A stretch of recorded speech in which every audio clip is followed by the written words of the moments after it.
اور ہم نے پھر آج میں پھر بھی گزارش کروں گا کہ اہل سنت والجماعت کا جو عقیدہ ہے یہ بڑا مضبوط عقیدہ ہے. میں کہتا ہوں میں بڑا تنگ بھی ہوں ان سے, سنیوں سے. میں کھلا آدمی ہوں, میں کوئی ڈرتا نہیں ہوں کسی سے. زندگی موت اللہ کے ہاتھ ہے, اللہ کے ہاتھ ہے, کوئی نہیں مار سکتا. جب اس کا حکم ہوگا تو مریں گے, ہیں جی. تو اس لیے ڈر کوئی نہیں ہے, صرف یہ ہے کہ مجھے ان سے گلہ بھی بڑا ہے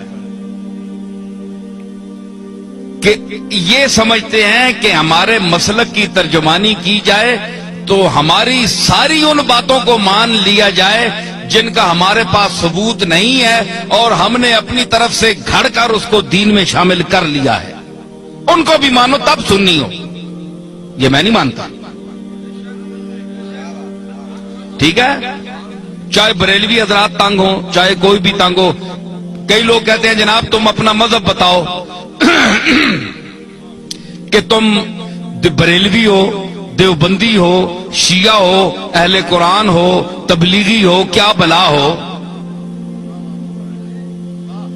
بھائی کبھی بریلویوں کی تعریف کرتے ہو, کبھی ان کو دھر لیتے ہو, کبھی دیوبندیوں کی تعریف کرتے ہو, کبھی ان کو دھر لیتے ہو, کبھی شیعہ کی تعریف کرتے ہو, کبھی ان کو دھر لیتے ہو.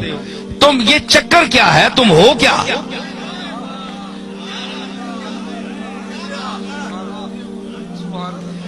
ہے جی, آج میں آپ کو بتاتا ہوں میں کیا ہوں.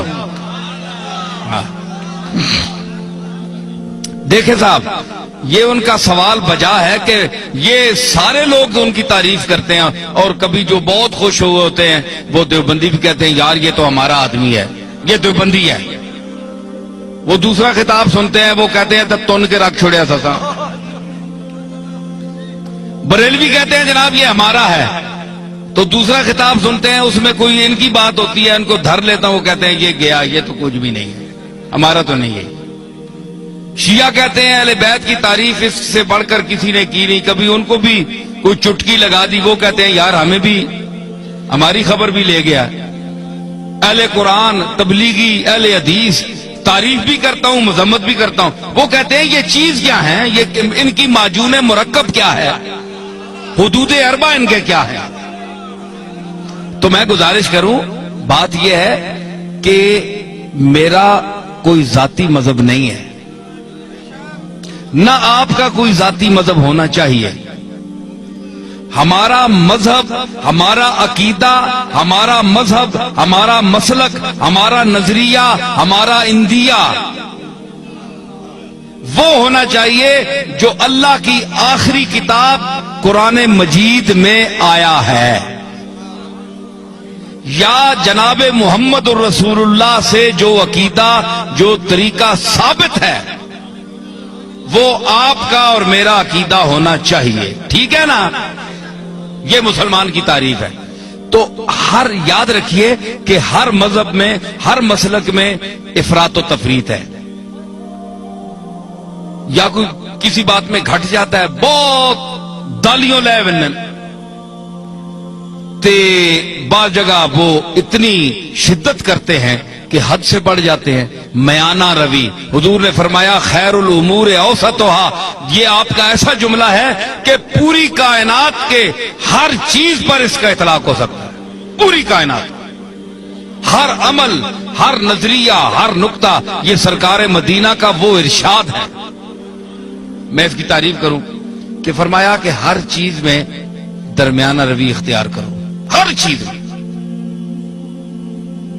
آپ اس کو گھر جائیں, اپنے بال بچوں کے ساتھ, بیوی کے ساتھ, والدین کے ساتھ, محلے والوں کے ساتھ برتیں, اور حضور کے اس ارشاد مقدس کو آپ ذہن میں رکھیں کہ ہر چیز میں میانہ روی, نہ حد سے بڑھو نہ حد سے نیچے ہو, درمیان میں چلو. وہ کسی نے کہا نا کہ عزیز اتنا ہی رکھو کہ جی بہل جائے, عزیز اتنا ہی رکھو کہ جی بہل جائے, اب اس قدر بھی نہ چاہو کہ دم نکل جائے. ہر چیز کا ایک طریقہ ہوتا ہے اعتدال, درمیانہ روی. تو حضرت پیر میر علی شاہ صاحب کا کو اللہ نے علماء عصر میں امتیاز کیوں عطا فرمایا؟ دیوبندیوں نے کیوں ان کو مانا؟ شیعہ نے کیوں مانا؟ رد مرزائیت میں جب میرے دادا وہاں تشریف لے گئے تو سب نے مسلمہ طور پر آپ کو مقتدا اپنا کیوں مانا؟ آج کون سا پیر ہے پاکستان میں کہ جس کو تمام مسالک کے علماء اور مشائخ اکٹھے ہو کر اپنا پیشوا مانے؟ کوئی ہے آپ کے سامنے آیا؟ نہیں آیا، اس لیے کہ وہ خود معتدل نہیں ہے، وہ پارٹی کا بن گیا ہے، پارٹی کا ہو کر رہ گیا ہے۔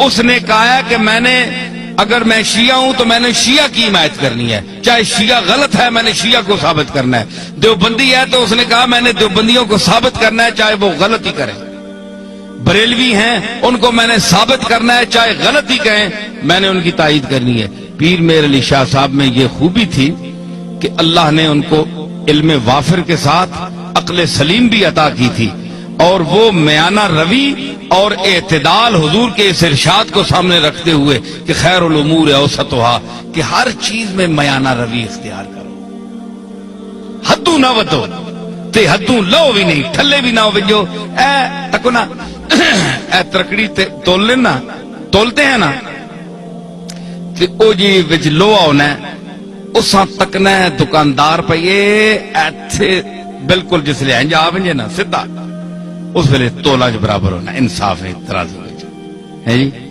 تے کئی جڑے او تے مولیاں نے پتھر مار چھوڑنے، مار کے میں تکنا رہا ہاں، مولیاں نے پتھر مار چھوڑا ہے یا ایمیں سودے نہیں چمک دیتی تو پلڑا انج ہو گیا تو اساں جلدی جلدی پا دیتا، کیوں سرور تکنا ہونا ہے نا؟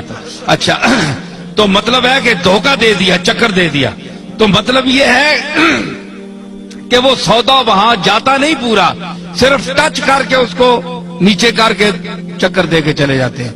لیکن جو سمجھدار گاہ کو اس کو پتا ہے کہ جب یہ بالکل تول میں صحیح آئے گا نا، انصاف پہ آئے گا، نہ ادھر جھکاؤ ہوگا نہ ادھر ہوگا، تو پھر صحیح تلے گا۔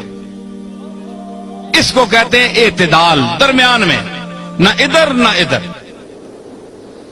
تو آپ بتائیں کہ سودا وہ صحیح تلتا ہے نا جو اعتدال پر ہو، جسے اس کے آنے جی ترکڑی نہ ہو، کنڈا صحیح تولتے درمیان کھلوتا ہو، اور صحیح سودا تلنا ہے۔ پیر میر علی شاہ صاحب کے میزان علم پر وہ کنڈا جو صحیح ہے اس پر ہر وہ سودا تلتا ہے، اور جو غلط ہو زائد ہو وہ ادھر ادھر ڈول بننا، ختم ہو بننا۔ لوگ آ رہے جناب پیر صاحب عجیب آدمی ہے، کسی کو انہوں نے کافر نہیں کہا، کسی کو مشرک نہیں کہا، کسی کے خلاف فتویٰ نہیں دیا، سب کو کہتے ہیں مسلمان ہیں، لیکن یہ ذرا ٹھیک کر لو، یہ ٹھیک کر لو، یہ غلط ہو تم، یہ غلط ہو، یہ ذرا ٹھیک ٹھاک کر لو، باقی تم ٹھیک ہو۔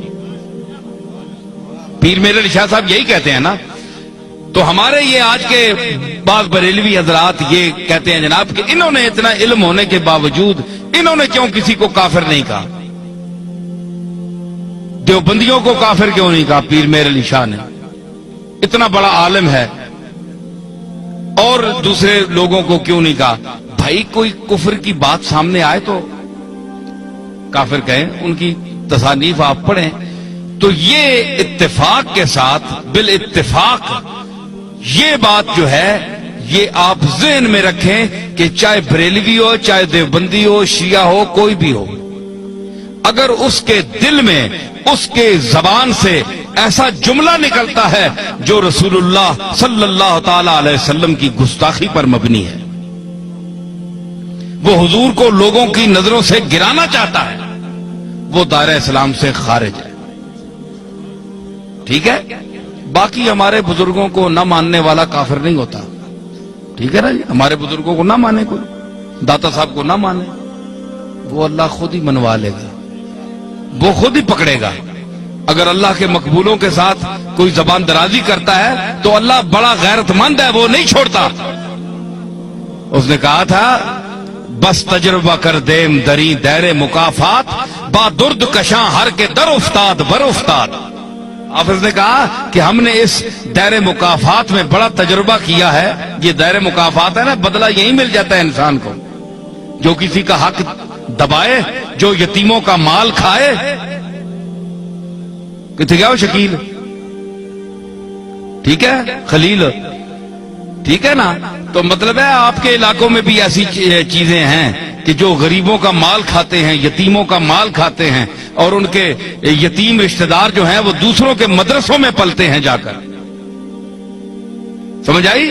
تو یہ فرمایا کہ وہ لوگ یاکلون فی بطونہم الا النار، وہ کھاتے ہیں اپنے پیٹوں میں انگارے، بھر رہے ہیں انگارے، آگ کے انگارے جو یتیم کا مال کھاتے ہیں. ٹھیک ہے نا؟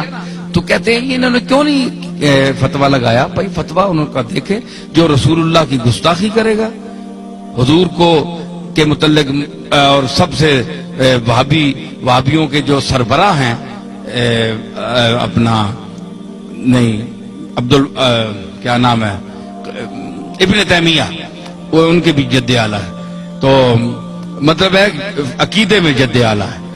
تو ابن تیمیہ جیسا آدمی، اس نے لکھا کہ ایک ہے کپڑے کا میلا ہونا، ایک ہے حکارت سے کوئی گئی سٹ ہے ایویں ترکیا میلا ہے، ذہن میں اس کو حقیر کہے، ذہن میں یہ عقیدہ رکھے کہ میں اس کی حکارت کر رہا ہوں. ایک یہ ہے کہ حضور علیہ الصلوۃ والسلام کی کملی جو ہے، آپ کا جبہ یا ہر وہ کپڑا جو آپ کے جسم اقدس سے مس ہوا، لگ گیا، ایک بار لگا یا کئی بار لگا، تو اس کو وہ شرف حاصل ہے کہ دنیا میں کسی چیز کو وہ شرف حاصل نہیں.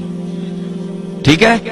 تو اگر وہ میلا بھی ہو سکتا ہے نا، گرد و غبار تو پڑتی ہے، وقت کا گزرنا اس کو گل جاتا ہے، پرانا ہو جاتا ہے. تو اگر کوئی شخص، یہ ابن تیمیہ لکھ رہے ہیں، تو کہتا ہے کہ اگر کوئی شخص میلا سمجھ کر کہے یار یہ تو بہت میلا ہو گیا، پرانا ہے، غالباً آپ کا استعمال شدہ ہے، وقت بھی گزر گیا، چلو یہ تو ٹھیک ہوگی. اگر حضور کے کسی ملبوس کو، رومال کو، کسی چیز کو حقارت کا ذہن میں نیت رکھ کر یہ کہتا ہے چھوڑو یار یہ تو ہے ہی میلا، چھوڑ دفع کرو، فرمایا ابن تیمیہ کہتے ہیں کہ وہ اسلام سے خارج ہو گیا، اس کا دین ایمان صاف، وہ دوبارہ جب تک کلمہ نہ پڑھے گا، توحید کا قائل نہیں ہوگا، اللہ سے معافی نہیں مانگے گا، وہ اسلام میں داخل نہیں ہو سکتا، کیونکہ اس نے جناب رسالت مآب کی ایک استعمال شدہ چیز کی توہین کی ہے اور نیت میں توہین تھی. تو حضرت پیر میر علی شاہ رحمت اللہ علیہ، یہ کبھی آپ نے ایسا نہیں کیا کہ جو بھی ہو، چاہے وہابی ہو چاہے کوئی بھی ہو، ایک شخص جو گستاخی رسول کر رہا ہے تو آپ اس کو مسلمان سمجھیں گے، یہ بات بھی نہیں ہے. لیکن یہ چھوٹے موٹے مسئلوں پر جو موریں اٹھی ہوئی ہیں جناب، یہ بھی کسی نے کیا، کوئی 11ویں کو نہیں مانتا جی وہ بھی کافر ہے، کوئی فلانی چیز کو نہیں مانتا وہ بھی کافر ہے، جو اذان کے پہلے الصلاۃ والسلام یا رسول اللہ نہیں پڑھتے یا اس کو منع کرتے ہیں وہ بھی کافر ہے. یہ کوئی بات نہیں ہے، یہ کوئی ایسی باتیں نہیں ہے کہ آپ ان کو قطعیات میں سمجھیں اور اس وجہ سے اتنا اختلاف ڈالیں کہ ایک طرف کلاشنکوفیں آپ نے اٹھائی ہوئی ہیں، لڑائیاں ہو رہی ہیں، قتل و غارت ہو رہا ہے، تو یہ کیا فساد ہے؟ یہ کوئی چیزیں نہیں ہیں سوا ذات اللہ کے بعد حضور علیہ الصلوۃ والسلام کی ذات ہے. اس کا احترام آپ پر بھی فرض ہے، ہمارا بھی فرض ہے، لیکن حضور نے یہ بھی فرمایا کہ مجھ کو اتنا نہ اٹھاؤ، اتنی تعریف نہ کرو کہ مجھے اللہ کے جو ہیں اپنے عیسیٰ علیہ السلام اور عزیر کے ساتھ ملا لو، جس طرح انہوں نے اپنے عزیر اور عیسیٰ کو اللہ کا بیٹا کہہ دیا تھا، مجھے بھی تم اللہ کے ساتھ ملا دو کہ اللہ اور مجھ میں کوئی فرق ہی نہ رہے. یہ بھی منع ہے، یہ سرکار نے منع فرمایا ہے، حضور کا حکم ہے. بندہ بندہ ہے، اللہ اللہ ہے. سمجھ آئی؟ یہ سرکار کی تعلیم ہے، تو یہ سرکار کی اپنی تعلیمات پر ہمیں چلنا چاہیے. اتنا بھی نہ آپ بڑھائیں کہ کل ہمیں قیامت کے دن حضور کے سامنے آپ حکم دیں کہ ان کو جوتے مارو، تو اس محبت کا کیا فائدہ؟ محبت تو وہ کرنی چاہیے جس سے رسول اللہ خوش ہوں، تو ظاہر رسول اللہ اسی پر خوش ہوں گے جو آپ کے طریقے پر چلے گا، آپ کے احکام اور آپ کی احادیث اور قرآن مجید کی آیات کی روشنی میں چلے گا.